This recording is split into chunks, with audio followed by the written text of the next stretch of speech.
दोस्तों नमस्कार, मेरा नाम है सूर्यकांत और आप देखना शुरू कर चुके हैं एग्री बेगरी का एक नया ताजा वीडियो। जैसे कि आप स्क्रीन के ऊपर देख चुके हो, ये वीडियो होने वाला है सॉइल टेस्ट के बारे में, यानी मिट्टी परीक्षण के बारे में।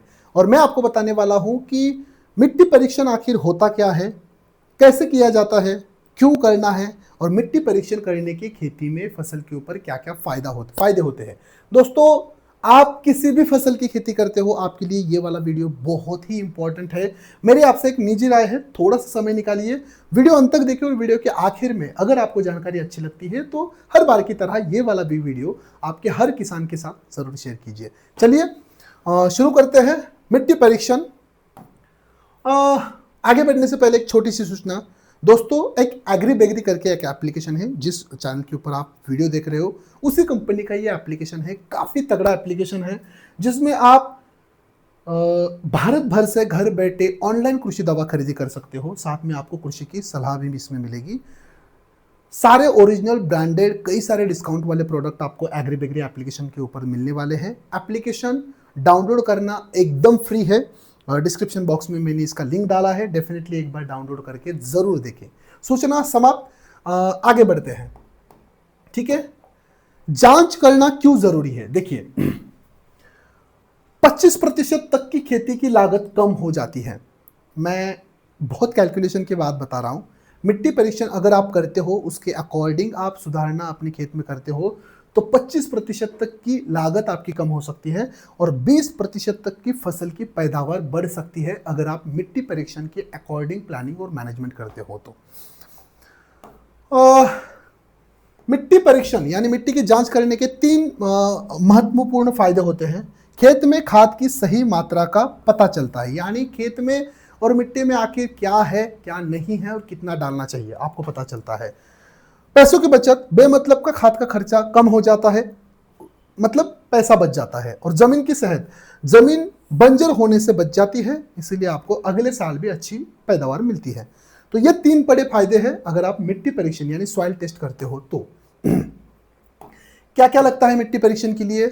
साफ, खुरपी या फिर फावड़ा।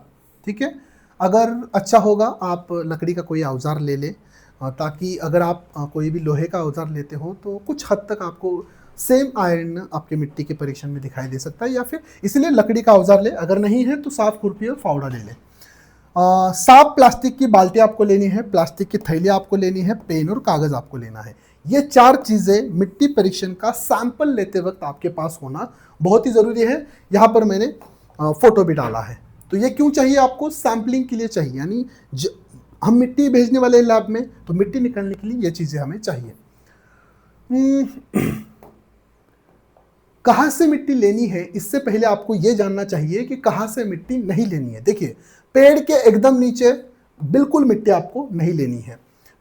मेड़ या रास्ते के किनारे मिट्टी नहीं लेनी है। जहां पहले से ही खाद का ढेर है वहां से मिट्टी नहीं लेनी है। पानी की नाली के पास से मिट्टी नहीं लेनी है। इन्हें छोड़कर कहीं से भी मिट्टी लीजिए। ठीक है, मिट्टी कहाँ से नहीं लेनी है आपको ये समझ आ गया है। मैंने फोटो में भी यहाँ पर दिखाया अच्छे से। अभी मिट्टी कैसे लेनी है, देखिए आपको 1 एकड़ से लगभग 5 से 6, मान लीजिए यहाँ पर मैं थोड़ा सा ड्रॉ करके दिखाता हूँ। ये 1 एकड़ जमीन है। आपको झिकझैक तरीके से ये 1 जगह, 2, 3, 4 और 5 जगह की मिट्टी लेनी है। ठीक है, 1 एकड़ जमीन है तो झिकझैक तरीके से 5 जगह की हमें मिट्टी लेनी है। अब कैसे लेनी है, देखिए यहाँ पर मैंने दिखाई दिया है। ऊपर की घास को साफ करें, ऊपर की जो भी घास वगैरह है उसको हटाएं। फावड़े से 6 से 8 इंच गहरा वी आकार का खड्डा ले। ये वी आकार का खड्डा आपको इस तरह से लेना है। ठीक है, गड्ढे में किनारे से 1 इंच मोटी की परत ऊपर से नीचे तक निकाले। और जो मिट्टी परीक्षण के लिए आप कहोगे कि इन आगे ये वी आकार का खड्डा लिया, इसमें से पूरी मिट्टी है जो फेंक देनी है, हमें ये नहीं लेनी है। कौन सी मिट्टी लेनी है? ये साइड वाली जो परत है, 1 इंच की परत है ऊपर से नीचे की, इन्हें छांट कर हमें लेना है सैंपलिंग के लिए। ऐसे वी आकार के कितने गड्ढे करोगे आप? 5 से 6 गड्ढे 1 एकड़ में। ठीक है, देखिए नमूना तैयार करने के 5 स्टेप है। खेत में 5, 6, 8, 10 जगह, जितना बड़ा खेत है आप वहां से मिट्टी निकालिए। बाल्टी में सारी मिट्टी मिलाए। ठीक है, ये दूसरा स्टेप है। पत्थर और जड़ें निकाल दें। पत्थर और जड़ें वहां से निकाल देनी है और सिर्फ 1 से आधा किलो मिट्टी सिर्फ खाली रखनी है और उसे छाया में सुखाने के लिए रखना है, उसके बाद में पैक करना है। ये टाइमलाइन है किस तरह से आपको सॉइल सैंपलिंग करना है। अब आप कहोगे कि मान लो मेरे पास 1 एकड़ ज़मीन है, वहाँ से मैंने 5 से 6 किलो मिट्टी निकाली है, तो उसमें से आधा किलो मिट्टी कैसे निकालो। देखिए, मान लो ये आपका 1 एकड़ का मिट्टी ऐसे बन चुका है, इसके 4 से 5 भाग करने हैं, उसमें से 3 भाग हटा दीजिए, 1 निकालिए और ऐसे ही सेम एक्टिविटी 3 से 4 बार कीजिए, आपके पास लगभग आधा किलो मिट्टी आराम से बच जाएगी। जो भी मिट्टी बचती है वो बेस्ट क्वालिटी का 1 एकड़ का सैंपल होगा। हमेशा जब 3 भाग हटाओगे, 1 भाग रखोगे, उसको अच्छे से फिर से अच्छे से मिलाइए, फिर उसके भाग कीजिए, 1 निकालिए, बाकी की फेंक दीजिए। ठीक है, तब तक करना है जब तक हमारे पास आधा किलो मिट्टी नहीं बचती है। तो मिट्टी कम करने का भी ये मैंने बता दिया। हाँ, ये काफी इंपॉर्टेंट है दोस्तों। देखिए, कितनी गहराई से मिट्टी लेनी है। अगर आपके पास अनाज, दालें और सोयाबीन की फसल है या फिर आप लगाने वाले हो, तो कम से कम गहराई 6 इंच होनी चाहिए। ठीक है, सेंटीमीटर में हो तो 15 सेंटीमीटर होनी चाहिए। सब्जियां या फिर चारे की फसल आप लगाते हो तो 9 इंच तक आपको गहराई लेनी है। 22 सेंटीमीटर गहरे, मतलब इंच और सेंटीमीटर में बताइए मैंने। अगर आप फल वाली फसलें, आम, संतरा लगाने वाले हो तो डेफिनेटली आपको ज्यादा, यानी 12 से 24 इंच गहराई का सैंपल लेना है। सेंटीमीटर में देखा जाए तो 30 से 60 सेंटीमीटर का, यानी इसका स्क्रीनशॉट निकालिए, कितने गहराई पर आपको मिट्टी का सैंपल लेना है ये बताया है मैंने। क्या क्या सावधानी आपको बरतनी है। मिट्टी को कभी भी सीधी धूप में ना सुखाए, हमेशा छाया में सुखाए। ठीक है, जब भी सैंपल आप निकालो, सुखाने के लिए रखो, सीधी धूप में नहीं सुखाना है। ठीक है, ये आपको ध्यान रखना है।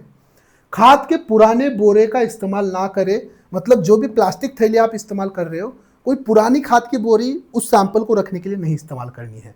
थैली के अंदर और बाहर अपना नाम, पता जरूर लगाए। मतलब जो पेन और कागज मैंने शुरुआती में बोला था आपको इक्विपमेंट में, तो जब भी सैंपल आप लैब को भेज रहे हो तो आपका पूरा नाम, आपका मोबाइल नंबर, आपका पता, आपके जो लैंड है उसका सर्वे नंबर, कौन सी फसल आप लगाने वाले हो, पिछले साल कौन सी फसल लगाई थी, ये सारी जानकारी आपको एक कागज पर लिखनी है और वही सैंपल के साथ अपने नज़दीकी लैब में भेज देना है। आप कह सकते हो कि कहाँ पर मिट्टी परीक्षण हम कर सकते हैं। डेफिनेटली देखिए, हमारे पास तो मिट्टी परीक्षण नहीं है, लेकिन आप नज़दीकी कोई भी सरकारी संस्था या फिर प्राइवेट लैब में मिट्टी परीक्षण कर सकते हो। फिर भी आपके पास कोई बेस्ट विकल्प नहीं है तो डेफिनेटली आप आपका नाम और मोबाइल नंबर कमेंट्स बॉक्स में लिखिए, हम आपको कुछ डिटेल्स बेचेंगे, वहाँ पर आप कॉन्टैक्ट कर सकते हो। चलिए दोस्तों, जानकारी यही तक थी। वीडियो कैसा लगा कमेंट्स बॉक्स में ज़रूर बताएं और मैं फिर से एक बार बताता हूँ, एग्री बेग्री एप्लीकेशन ज़रूर डाउनलोड कीजिए। डाउनलोड करना बिल्कुल फ्री है, लिंक डिस्क्रिप्शन बॉक्स में है। धन्यवाद।